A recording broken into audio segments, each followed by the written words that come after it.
You got your first tattoo at 15 years old. 15 was my first professional tattoo. So I was a scrawny little kid, and told the guy that I lived with my brother and I had no parents and shit, and had this whole spiel, and he was like, fuck it, let's just fucking do it. You seem like a good punk rock kid. And we all just did like these stupid punk rock tattoos, it was the 80s, and that's what we did. It was first tattoo, and I knew right there I was sold. There was nothing more that I wanted to do right at that point. I was like, this is my future. And when I started tattooing, I realized it's a fucking grind. We came up in a time that tattooing had nothing to do with your talent, because talent wouldn't have made you last a day in the tattoo business. And it's hard to explain to kids, because I could walk through the room upstairs and be like, 99.999% of you guys wouldn't be tattooing 30 years ago. And they're like, why? I was like, because bikers would have ass raped you. Simplify enough? That's what we had to deal with. And it had nothing to do with your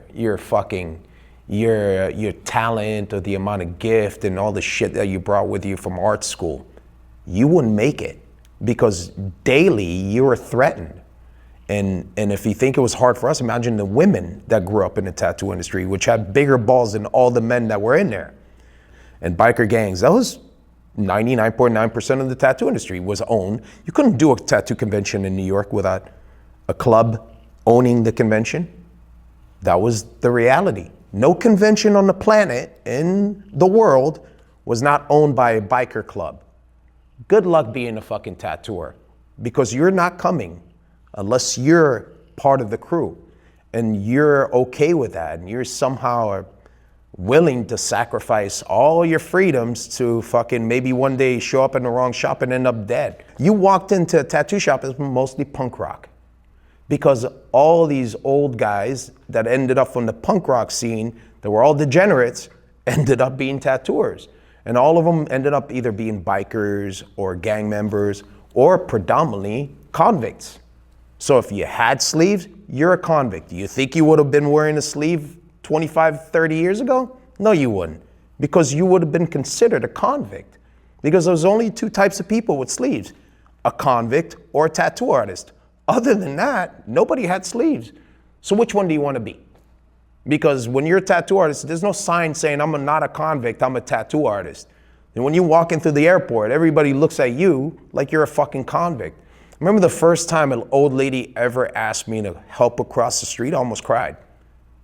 As I was like, I couldn't believe it, because I've been like this since I was 21, so I'm like, when she asked me to help her cross the street, it was after Miami Ink. So like, holy shit balls. This fucking 85-year-old Jewish lady asked me to help her cross the street. I'm like, yeah, I almost carried her and shit. Like, I can't believe you asked me that. I'm like, before I was shunned, and I knew I had my neck tattooed at 23 years old at a time that you didn't get your neck tattooed. And I paid a dear price for it for the next fucking 7 years of being deported. I would just get into a country, it didn't matter where it was, Sweden, Germany, fucking, Netherlands, it didn't matter. Like, come on. And I just already, the room, right? I'm going in the room, and I already knew that I had to say the right things, and you become kind of used to what you got to say and the spiel you're going to give. And it got to a point where I would just wear turtlenecks midsummer to fucking travel.